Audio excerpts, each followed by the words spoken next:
महाभारत काल की घटना है। एक दिन श्री कृष्ण और बलराम एक जंगल से गुजर रहे थे।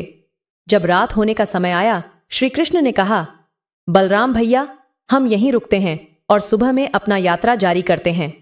बलराम ने चेताया, इस घने जंगल में खतरा हो सकता है, हमें सोने का स्थान चुनना चाहिए और सतर्क रहना चाहिए। श्री कृष्ण ने विचार किया, ठीक है, हम एक दूसरे का सहारा लेते हैं। मैं पहले सोऊंगा, तुम पहरा दो और फिर हम बदलते रहेंगे। कुछ समय बाद श्री कृष्ण गहरी नींद में डूब गए, लेकिन बलराम को एक भयंकर रूप दिखाई दिया, एक राक्षस। राक्षस ने चीखा और बलराम भयभीत हो गए। इस घटना का अजीब प्रभाव हुआ। डर के कारण बलराम का आकार छोटा हो गया और राक्षस का आकार बड़ा हो गया। राक्षस ने फिर चीखा और बलराम और भी डर से सिकुड़ गए, जिससे राक्षस और भी बड़ा दिखने लगा। राक्षस बलराम की ओर बढ़ने लगा, जबकि बलराम डर से भरपूर थे।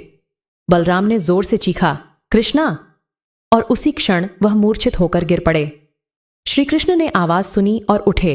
बलराम को देखकर उन्होंने सोचा कि बलराम थक गए हैं। अब श्री कृष्ण ने पहरा देना शुरू किया। थोड़ी देर बाद राक्षस फिर से उनके सामने आया और चीखा। कृष्ण ने निडर होकर कहा, तुम इस तरह क्यों चीख रहे हो? तुम्हें क्या चाहिए? इस बार भी कृष्ण के साहस के कारण राक्षस का आकार कम हुआ और उसकी भयंकरता कम हो गई। राक्षस ने पहली बार एक ऐसे व्यक्ति से मुलाकात की जिससे उसे डर नहीं लगा। उसकी चीख के जोर में घबराहट थी, लेकिन कृष्ण ने फिर से धैर्यपूर्वक हंसते हुए कहा, बताओ, तुम्हें क्या चाहिए? कृष्ण ने डर का सामना किया और उनका आकार भी बढ़ गया, जबकि राक्षस का आकार पहले से भी छोटा हो गया। एक आखिरी कोशिश में राक्षस ने पूरी ताकत से चीखा, लेकिन कृष्ण ने मुस्कुराकर कहा, बताओ, तुम्हें क्या चाहिए? तब राक्षस सिकुड़कर बिल्कुल छोटा हो गया और कृष्ण ने उसे अपनी धोती में बांधकर कमर में खोंस कर लिया। सुबह होने के बाद कृष्ण ने बलराम को जगाया और आगे बढ़ने के लिए कहा। बलराम ने हैरान होकर कहा, कल रात कुछ बड़ा हुआ था। एक भयानक राक्षस हमें मारने के लिए आया था।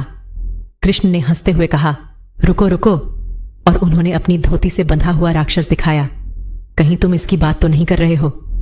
बलराम ने आश्चर्यचकित होकर कहा, हाँ, ये तो वही है, पर कल तक यह बहुत बड़ा था, ये इतना छोटा कैसे हो गया? कृष्ण ने उत्तर दिया, जब जीवन में तुम किसी ऐसी चीज से बचने की कोशिश करते हो जिसका सामना तुम्हें करना चाहिए, तो वह तुमसे बड़ी हो जाती है और तुम पर नियंत्रण करने लगती है। लेकिन जब तुम उस चीज का सामना करते हो जिसका सामना तुम्हें करना चाहिए, तो तुम उससे बड़े हो जाते हो और उसे नियंत्रित करने लगते हो।